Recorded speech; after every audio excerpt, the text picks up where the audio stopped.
Hi Pre-Calc, welcome back.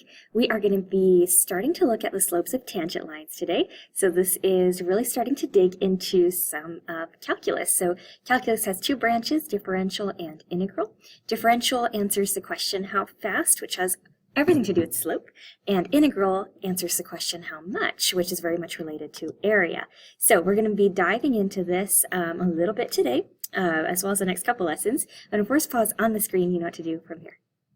I'm going to start you off with a warm-up. What I would like for you to do is just set these up. So for example, I'm going to give you f of x here as this quadratic. So f of 2 would be 4 times the quantity 2 squared minus 4 times just the quantity of 2 plus 9. You don't need to simplify it. You don't need to clean it up from there. But would you try the other 4 on your own? Just set up only. When you're ready to check your answers, go ahead and hit continue. All right, answers are on the screen. We are going to be using this f of x plus h quite a bit again. So notice that anytime I had an x, I just replaced it with parentheses x plus h. And first pause on your screen. Can you go ahead and copy what I have?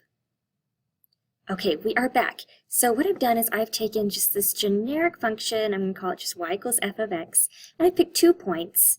And I've drawn what's called the secant line between those 2 points. So literally just connected the 2 points on that curve together and made what's called the secant line. Now I've got some labels on here, but I want to find the other labels with you and then write the slope of that green line, okay? So I'm calling this x value very creatively x, and then we've moved over h units. So where would that land us here? This would be x plus h. Will you write that on your picture of 2, please? All right, so I can see that the run is going to be h, right? I've gone to the right, in this case, h units. Okay, now let's take a look at the y value. So let's say that, again, this function is just f of x. If this were x equals 1, do you agree that the y value would be f of 1? And if this were 2, the y value right here would be f of 2. So if this, we're just calling this x, and the y value here is what? F of x, f of whatever that x value is, right? Same thing here. If this x value is x plus h, the y value is what? Is f of x plus h. Whatever this is, the y value is f of that, okay? So now let's take a look at the run. So what we'll have here is this y value minus this y value is going to give us, the rise, right? So if this were 5 and this were 2, my rise would be 5 minus 2, which would be 3. That would be the length of that piece there, right? So if I want to find the slope, I'm going to do change in y, so that would be the top y value minus the bottom y value, and these don't have any nice cancellation, like they're both stuck inside the parentheses, so I can't like cross out the x's or anything, right? So that's going to be change in y over change in x will be x plus h minus x, right? Which we can see that those x's will cancel, and I'll just have that. So this is the slope of the secant line. Okay, now our goal in calculus is to take this point and get it closer and closer and closer to this point. Okay, let me show you kind of graphically what we want to do to get the slope of what's called the tangent line. All right, so what I've got here is just a generic function. We're going to call it f of x, that's the red function, and then I've drawn the slope, or I've drawn the secant line again in green, okay? And what I would like to do is get this orange dot closer and closer and closer to that blue dot, and when we get infinitesimally close, in other words, when we take a limit, then now we've got the tangent line drawn, okay? And we can come from the other side as well. So here's a secant line, and as I bring that orange dot closer and closer and closer to that blue dot, as that distance between the two becomes 0, then I've got my tangent line drawn. And here's kind of an animation of it going from both sides here. So secant lines until those two get infinitesimally close to each other, and that's when you've got the tangent line. So we got our formula for the secant line, but in calculus we're much more interested in the slope of the tangent line. So again, what I'm going to do is take this second point and force it closer and closer and closer. In other words, this distance h is going to approach what number? That distance h is going to approach 0. I want to get these two x values to be infinitesimally close to one another. So let's write this for the slope of the tangent line. It's going to be the limit as h goes to what? H approaches 0. I want this distance to go to 0 of what we had originally, f of x plus h minus f of x all over h. And we've seen this part before, right? This is the difference quotient. Difference, subtraction, quotient, because we're dividing. So part of your assignment is just going to be to draw some tangent lines to a curve. So let's just talk about what that means. You don't need to write anything yet. Secant in Latin means to cut, okay? And what we're going to be looking at here is 2 points. So if I want to draw a secant line, I would need 2 points, and then I would just connect those two dots. So this would be the example of the secant line through the two given points. Tangent in Latin means to touch. So we're just going to touch the function at that point. You may intersect the function elsewhere, that's fine, but we're going to just kind of hug the function at this point. And what happens is if we zoom in close enough, our tangent line and that function should look exactly the same. So the tangent line here should look something like this. So here we've got our approximation. We're kind of eyeballing this tangent line. So it should just kind of touch right at that dot. If we zoom in close enough, again, the function and the tangent line should look the same.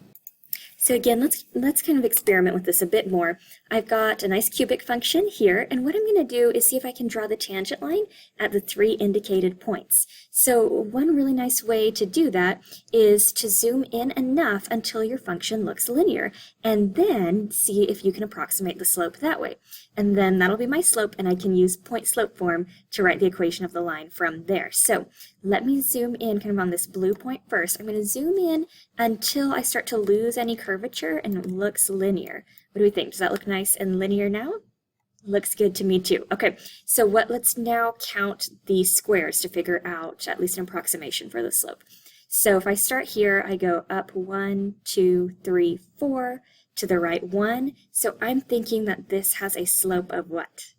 Of 4, and it goes through the point, I want it to go through the point -1, 0. So let's use point slope form. So y minus 0 equals, what slope did we get? 4 times x minus -1, which would be x plus 1. See how nice that line looks? It looks almost identical to the function because I've zoomed in so much. And then if I zoom back out, we can start to see our nice function back there, and there's our tangent line. See how it just kind of hugs and touches? And the slope, if I zoom in enough, those slopes should be the same of the blue line and the red function, okay? Why don't we try this point here? So this is the point -0.25, comma 0.1875. What do you think? Is the slope going to be positive or negative here? The slope is going to be negative because my function is decreasing. So let's zoom in until it starts to look linear, until we start to lose that curvature. So I'm zooming in. And I like to zoom in enough on Desmos until my dot lands kind of right on that grid. So let's count. We're going down 1, 2, 3, 4, 5 to the right, 1, 2, 3, 4. So that gives me at least an approximate slope of what? -5 over 4. So let's use point slope form. We've got y minus 0.1875 equals, and what did we get for the slope? -5/4 times the quantity x plus 0.25. Look how nice that line looks. And if I zoom back out, we should start to see what the line looks in terms of the big picture there. So it goes through that point and just nice hugs, touches the function there. All right, what about right here at the origin? If I zoom in enough, what would you say the slope is? So if we zoom enough, that should start to look horizontal. So that would be a slope of what? That would be a slope of 0. So I'm thinking that if we just graph y equals 0, we'll get a nice tangent line there. So if I zoom back out, that's what our tangent line looks like. So those are kind of 3 examples just of how to draw these on your worksheet. You're just eyeballing them. We're not looking for perfection here, but just kind of what are tangent lines going to start to look like at different curves. All right, so let's try an example. We have eyeballed our the slope of the tangent line using Desmos and counting squares. Let's see if we can combine algebra and calculus to find the slope of the tangent line at any x value. So would you go ahead and write f of x in your notes for me? So here are some questions for you. Is the slope of this function constant? It is not, right? It changes based on my x value, alrighty? So, for example, if I zoom in here, I'm going to get a different slope as opposed to if I zoom in over here. What about this question? Is the slope ever 0? If so, where? Yeah, the slope is going to be 0 at the vertex, right? Which this looks like that would be at x equals -1, okay? Now, I would like to find a formula for the slope at any point. Okie doke. So what we're going to do is use our formula from a few slides back, and remember it was limit as h approaches 0 of f of x plus h minus f of x all over h. Okay, so we're going to apply this limit to the difference quotient for this function, and that's how we're going to find our formula for the slope at any point. So let's try it. All right, so first we want to find f of x plus h, right? Let's find this part first. So anywhere I see an x, I'm going to replace it with x plus h. So I'll have x plus h quantity squared plus 2, and then I see another x, so I'm replacing it with x plus h, right? Okay, then I want to subtract f of x, and f of x is all of that, right? So minus the quantity x squared plus 2x. And it will be all over h. We've done several of these. We did several of these in chapter 1, so hopefully this is ringing a bell. We're going to keep bringing this limit part with us, right? I'm just going to go ahead and do arrows so I know that I can keep bringing that with me. Okay, so let's work on cleaning up the blue part. So let's see, if I distribute that x plus h, it's x squared plus 2xh plus h squared.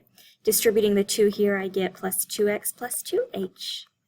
And then distributing the negative, I get negative x squared minus 2x. Now, if we did all of this correctly, what should happen in the numerator? The red should go away. So let's see, I've got x squared minus x squared, so that's good news. I've got 2x minus 2x, right? And now, if you look at what's left, everything that's left should have a factor of h in it. So if I factor out an h in the numerator, I get 2x plus h plus 2. And then I still have this all over h. Now h divided by h is 1. So I'm getting 2x plus h plus 2, but don't forget to apply that limit as h approaches 0. So plug in 0 for h, and we get 2x plus 2. This is supposed to give me my slope of the tangent line at any x value. Now, why do you think there's an x in there? That's because it is for any x, right? So my slope is different at x equals -2 than it is at x equals -1. Now, we said when we plug in -1 for x, we should get a slope of 0. Is that true? Yeah, when we plug -1 in for x here, we get -2 plus 2, which is indeed 0. So let's test it real quick. Here's our function. Let's go ahead and zoom in on that x-intercept of -2. So I'm going to zoom in enough until it starts to look linear, so until I start to lose my curvature there. This is looking nice and linear. So now let's go ahead and count, let's find our slope. So it looks like we're going down 2 to the right 1. So that would be a slope of what? A slope of -2 when x is equal to -2. So if we test what we got here, when I plug in my x value of -2, I get -4 plus 2, which is indeed a slope of -2, which is what we got. All right, you all, that is it for this time. I'll see you next time.